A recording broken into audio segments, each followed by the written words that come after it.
Good afternoon. This is Sunday the 17th at approximately 5 o'clock in the afternoon, going into the evening. I'm in Austin, Texas. My name is James Exum. My yoga name is Sakshi, S-A-K-S-H-I, which means the witness. And this will be the second video in a short series having to do with an introduction to the Bhagavad Gita. The subtitle of the paper I wrote a few days ago, back on the 15th, is entitled The 18-Fold Journey of the Gita. So this will be the second one, number 2, in this short series. Last time I left us off, I went through the introduction last time, and up to chapter 3 of the paper. Sometimes I read directly from this printed out discourse that I wrote, and sometimes I ad lib, just simply referring to these very truncated, these very short chapter descriptive sentences, a paragraph or less usually, and then just go into my data bank, into my knowledge of the philosophy of yoga through the years. I've been at it almost 50 years now, the study of and the practice of yoga. More so on the last 30 or 40 years on the side of the philosophy of yoga, which is my specialty, the study of the comparative studies of yoga. And so here we are. So we're going to start with chapter 4. Chapter 4 is entitled The Yoga of Wisdom and Renunciation of Action. Well, the yoga of wisdom, well, it is the wisdom of the ages. Yoga is not a religion. Yoga is a science. It's a science. I call it the science of life. I don't call it a religion. I call it the science of life. You can look at it any way you like. That's up to you. All roads lead to Rome, is the ancient saying. And as such, no matter how you look at yoga, as long as you follow the tenets of yoga and the spirit of yoga and the righteousness of yoga, then you too shall come to Rome someday, quote unquote. I'm well on my way, and hopefully I can act as your guide along this path, this dharmic path. So number 4, the yoga of wisdom and renunciation of action, chapter 4. And I wrote, here the mystery deepens. Krishna reveals the nature of divine incarnation and the power of knowledge to burn away ignorance. Well, in most of the old text about yoga and Upanishads, and I believe in some of the Vedas, and definitely in the Bhagavad Gita, you hear about fire being the purifier, and even today it is considered such. Darkness is considered ignorance, light is considered knowledge. So to do away with ignorance, you merely have to bring light into the situation to overpower the darkness. There's another wonderful old parable about the teacher telling the students how to overcome the power of darkness, which is ignorance.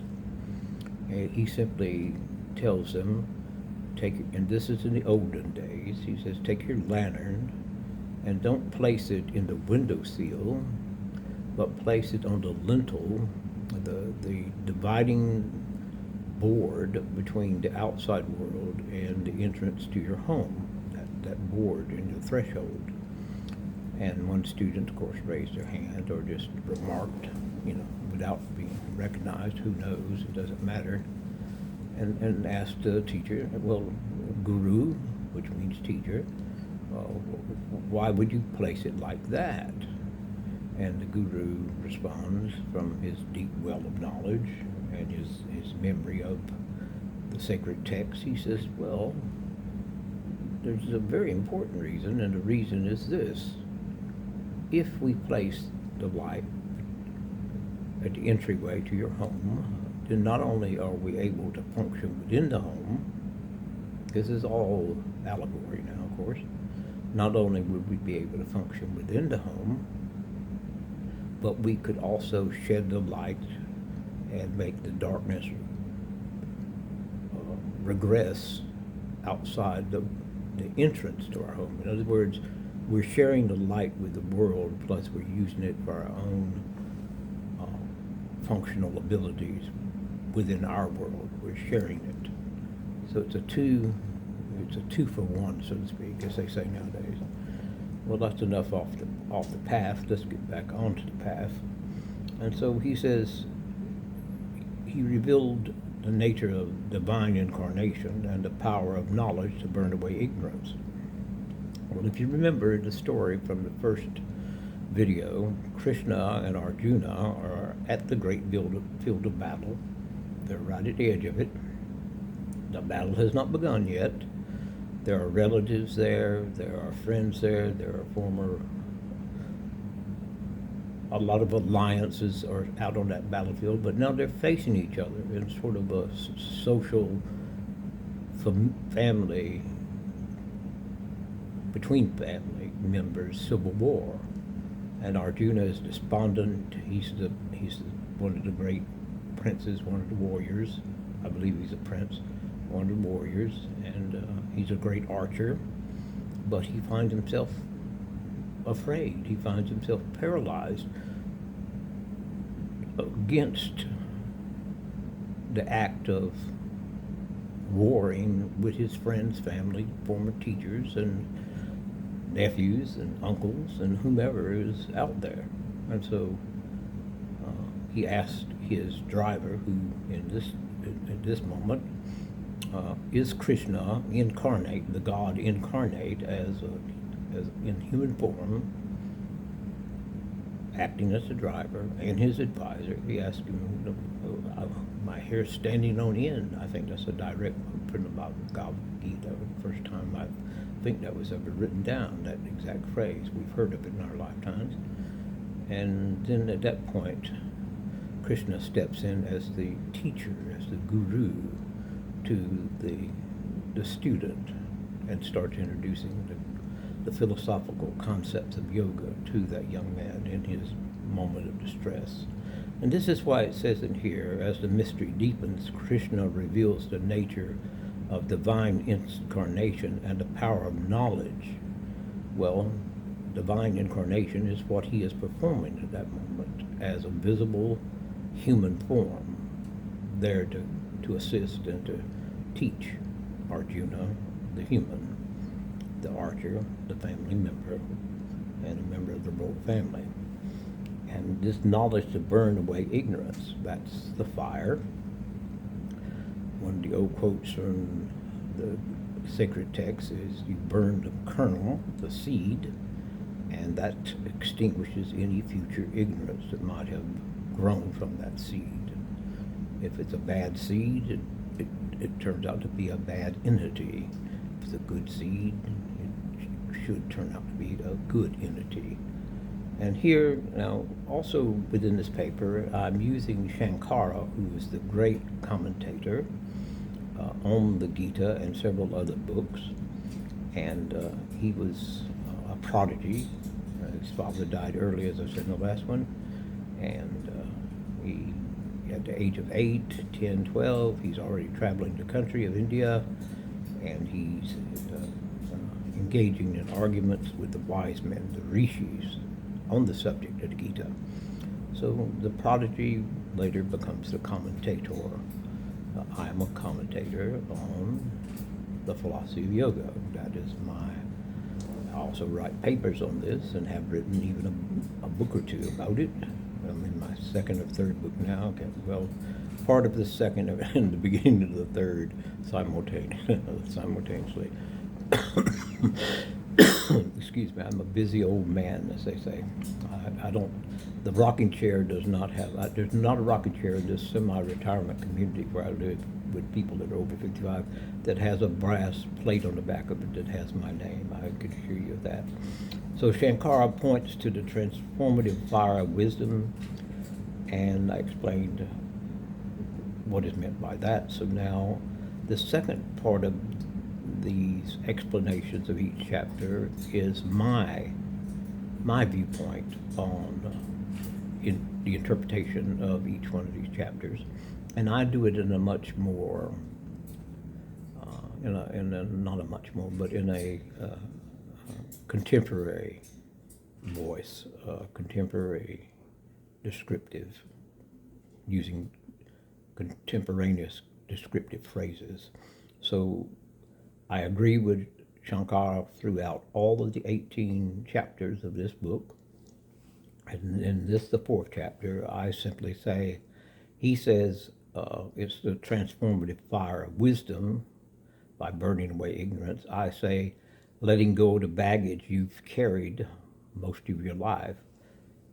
Once you see how unnecessary it is, you need to let go of anything that is not benefiting you in life. And that's more of a understandable phrase for the general public to absorb nowadays. So we've gone through that. So let's move on to chapter 5. Chapter 5 is called the Yoga of Renunciation. And 4, it was the renunciation of action. Now it's just the yoga of renunciation. Action in renunciation, this seeming paradox is resolved. In one of the earlier chapters, I spoke of doing without doing, action without action, and that's the paradox. Action in renunciation, this seeming paradox is resolved, and here's how it's resolved. Shankara gives his guidance on this, his commentary on this, and he guides us beyond the duality of action and inaction. Action and inaction are just two phrases. They're verb-like, they involve motion or doing. So he shows that both are reconciled in transcendence. Well, you're in the philosophy of yoga here, folks. This is not a class you would receive in kindergarten or even in undergraduate work. This is the higher level of yoga. This is the intellectual side as opposed to the physical side of yoga, the exercises, so to speak. This is mental exercises. Actually, it goes beyond the mental exercise. It falls almost under the category of mental gymnastics. Well, I was a pseudo gymnast in high school. I really loved the gymnastics side. I was so small I couldn't really play in organized sports. So I had to go for the individual sports, gymnastics being one of those. I mean, you operated as a team, but individually you were the performer. So action and inaction, and the reconciliation and transcendence. One thing I want to note here for your benefit as my viewers, and thank you for all of those that are finally starting to listen to my videos and spend time with them. I noticed when I reviewed my analytics on my channel this morning that the number of viewers has really gone up, not in the thousands. I've just broken 100, it seems, a little over 100, maybe 105, 107, something like that. But I've only been on less than a month, so and I'm presenting a totally new field to the internet and to YouTube, new in its depth and width, and in its discourses, not new in the subject of yoga. I'm sure of hundreds of programs on yoga on the YouTube. But in this one, this action in renunciation, Shankara guides us beyond the duality. In other words, he teaches us that action is one thing and inaction is another, and then he goes on to present knowledge that helps not only separate those from being bound together in literature, but he gives us the full explanation of how that paradox that we're seeing action in inaction can be resolved. And you go, well, why is he going on about this? Well, as I said, I want to add a note here. What I'm giving you today and gave you in the first video are merely shortened versions of introductory explanations of each one of these chapters. This is not full explanations. These are just synopses. This is not a full understanding. This is just an introduction to an understanding. What will follow these videos that will cover these 18 chapters will be a chapter by chapter in-depth study and explanation, there it is, of what I am giving you a hint at, or a very shortened explanation of, in these 3 or 4 videos it's going to take to cover these 18 chapters.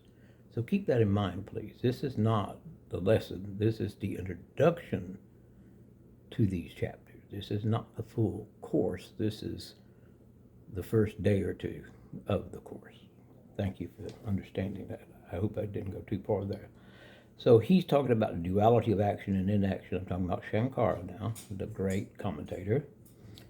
And then I offer in my writing and in my explanations here, it's not about quitting life, but living it with a light touch. The paradox is action with inaction. So to most people in general that have not studied yoga or studied the philosophy of yoga, when you say inaction, you mean I'm done with it. I quit. I don't have to do another thing, and yet perfection will come to me. Enlightenment will come to me. Moksha will come to me. If you want to know what those terms mean, please look them up in Yogapedia or Wikipedia. I'm not going to go into explanations today. I'm just going to simply work my way through as many chapters as I can cover under 30 minutes. That's what I'm doing. So I say, like I said in the last one, letting go of the baggage you've carried, once you see how unnecessary it is. There's certain things that we carry around all our lives. Go in your closet, in your bedroom, or your entry hall, or whatever, and you will see the type of baggage I'm talking about. They are usually not hanging on hangers. They're usually stuffed in boxes or trash bags and stuffed in there and trying to get in the way of moving around when you're trying to get to the essential things. The non-essential things in your life, it's the baggage you carry. This is why there's so many storage units in the United States, why people will spend an extra, who knows how much, I would say $50 to $300 a month, maybe even more, for so many small square feet of storage space. And they may go and add to that storage space, add to the ingredients, to the extra storage components that go into that space. Well, but really, if you stop and think about it, in reality, what good is all that stuff doing you? Why not just sell it off or give it away, donate it for charity or to the poor or to the needy or whatever? Why spend money every month to store things that you're not really going to see or even pull out and utilize here and there? You're just simply, it's a storehouse that you keep adding to by buying more, I'm going to go ahead and say it, more junk and unnecessary things as time goes on, and can't utilize it within your home, so you take it over there and add to the pile, so to speak. And this is what I mean by letting go of the baggage. This is what he means by the transformation of wisdom. You go from ignorance to wisdom through the fire. The fire is the cleansing. If you clean out your closets, you are gaining wisdom, and you're no longer supporting and maintaining components of ignorance. Ignorance in this case meaning things you don't need, but you hold on to them. Well, that's an ignorant thing to do, if you think about it. This is why hoarders have their own video channels. And those poor souls, and bless their hearts, they fight every step when people come and try to rescue them from their dilemma. So chapter 5, it's not about quitting life, but living it with a light touch. In other words, carry what you need through life, but don't be bent over like an oxen weighed down by the load of living. Don't do that. Lighten your load. Have a light touch in life. And also, don't take life so seriously. It's be serious when seriousness is needed, but the rest of the time, have as much fun as you can. I assure you, I have a lot of fun on the road of life. This is a new shirt. I'm getting used to it. I don't know if I should button it up or collar or not. It makes me look too much like an Orthodox priest of some kind. I just like collarless because when you're old, you need to hide as much of this. That's vanity. You need to hide as much of this chicken turkey neck or whatever they call it. Yes, old yogis can be vain, but we take it lightheartedly. So now we move past the yoga of renunciation. Let's move to chapter 6. Well, we're doing quite well here. We've gone through, we've gone through 2 in 20 minutes. So it looks like about 10 minutes on each chapter. That's about right. I did an introduction to 3 chapters yesterday in 30, so that's okay. We'll make it. Let's move on to chapter 6, and I'll try not to get into personal narrative here. I'll try just to stay on course for you. That way we can keep moving and you won't be burdened with so many videos in the future. They'll be reduced down to a viewable group. Okay, chapter 6, the yoga meditation.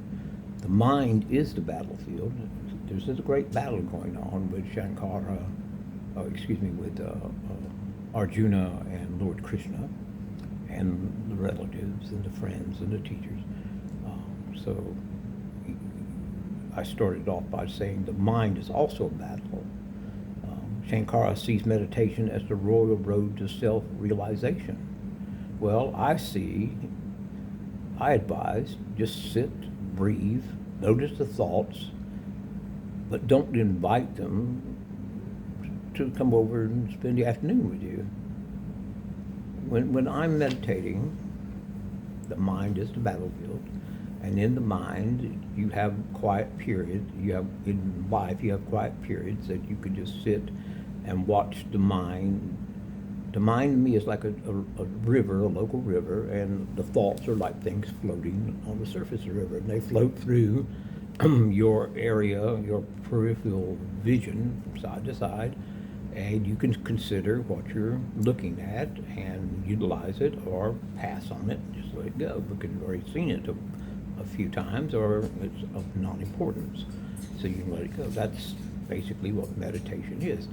Meditation is concentration, centralized focus, laser beam focus on one thought. That's true meditation. When you're having casual meditation, that's just when you're sitting there and allowing the mind to present the elements that are floating past in the stream of thought, so to speak. You're following this, I hope. So the secret to meditation is not to allow something negative float into your realm of vision and then concentrating on it. Because why concentrate on the negative? You're trying to improve your mind, improve your life by meditating. So why would you pay more than due attention to the negative aspects that float in front of your perception, your vision of what's going on in your mind? You're simply sitting there as the witness to the mind. That's called the Atman, A-T-M-A-N. That's also the soul. That's also your consciousness. That's also known as Sakshi. I'm Sakshi, the writer. And that's how you deal with light meditation. You just simply let things go past. If it's important, you say to yourself, the witness remarks in its whisper, that's a little voice that whispers to you, hey Exum, or hey whomever, speaking to as you or whomever, it says, that's something you need to remember. That's something you might want to pay attention to and work with in the future. And so you're selective as to your attention, as to which things float past that you will utilize in the future. And that's what the yoga meditation is about in a nutshell. So don't let them, if something comes by, a thought comes by, good or bad, note it, but don't invite it over for dinner. This is not a social occasion. This is a private moment of meditation. Chapter 6, the yoga meditation. Remember, life can be a battlefield. I see it as a theater where it's a comic drama. Yes, a comic drama. I see comedy in life every day. I see drama in life. Okay. Now we'll move to chapter 7. Remember, these are just introductory. This is not the lesson. This is the precursor to the lessons that will come. I will go over each chapter in detail after I finish this set of videos introducing these chapters. Chapter 7, the yoga of knowledge and wisdom. Well, that's a heavy one right there. Knowledge is different from wisdom. How is knowledge different from wisdom? Knowledge is basically everyday information that is rich in content and valuable in its existence. It's not just nonsense. That's knowledge. Wisdom is the accumulation of knowledge in a systematic way to make sense of all the pieces of the puzzle so you see the whole picture. That's my definition of wisdom. Okay. Krishna lifts the veil further. He's talking about the veil of Maya. Maya is the great illusion. It's the power, the energy that's used by Brahma, the creator, to veil what's actually happening in the universe, as opposed to what we as humans on Earth looking through our human eyes and seeing earthly things, we think that is reality. Well, reality is a cosmic-based viewpoint. It is not a mere earthly base. A perfect example. Would you say an amoeba has a true grasp on reality? No, because it's in an amoebic state in a microscopic world. Well, we're in a human state in a semi-microscopic world as opposed to the God's eye view, which is the macroscopic perceptive station in existence. Okay, so the yoga of knowledge and wisdom. He lifts the veil a little further, revealing the immanence of divinity in all forms. Well, God is everywhere because God is everything. We're only manifestations of God. That's a lesson for another. I will go into this much deeper once I get to the 18 chapters of individual study on each one of these topics, the chapter headings. He lifts the veil, revealing the immanence of divinity in all forms. Shankara stresses the unity behind diversity, another philosophical paradox. This will be explained fully once we get to the chapter 7 in the elongated version of these videos. Exum discourages, that's myself, I write it myself as Exum, that's my family name. I discourage us to find the extraordinary in everyday life. But that sounds like a paradox, but here's the other side of that coin. Don't try to find the extraordinary in the everyday. Try to find the sacred in the ordinary. And I'm not talking in a religious sense when I say sacred. I'm talking about the Creator. I'm talking about Brahman. I'm talking about everything in the universe has to be part of God because there was no universe without God. And there was nothing else without God. So if there was nothing else without God, the Creator, and He manifested Himself as the universe, then everything that's manifested from the Creator is a portion of the Creator. So we are all portions of the Creator. We are not God himself. Now there's where the mistake comes in. You go to India, a bunch of people are running around and they go, well, I'm God, because they've heard these sayings. But they're not God, they're just poor people that are mentally, not necessarily deranged, but mentally fooled by the repetition of some of the phrases they've heard through the Hindi religion for decades sometimes. So we're going to stop on chapter 8. In fact, I should have stopped, but we're at chapter 8, so I'm going to go ahead and finish it. So chapter 8 is, well, actually I'm not going to. That'll be a good place to start. So now, thank you for coming, and I hope you learned something. If not, that's okay too. You don't have to come back, but if you want to, you're more than welcome. I'm an acquired taste, as I've said several times in my videos. You get used to the way I talk, and you get used to the way I teach. But know this, I'm not here to mislead you, misguide you. I'm not here to confound you. I'm not here to talk over your head. This is just the way an old yoga philosopher speaks and writes. I'm here to try to simplify all this for you and break it down into modern, relatable English. And I thank you again for being here. I'll close the way I normally do. Be good to yourself. Be good to others. And pass those two phrases on to your friends, your family, and even strangers. And who knows, someday, following those two ideas, good to yourself, good to others, someday we all may wake up in a totally transformed world and say, oh, how wonderful. This is the way it should have been all along. And thank you so much for visiting with me. And thank you. I'll see you later. Goodbye.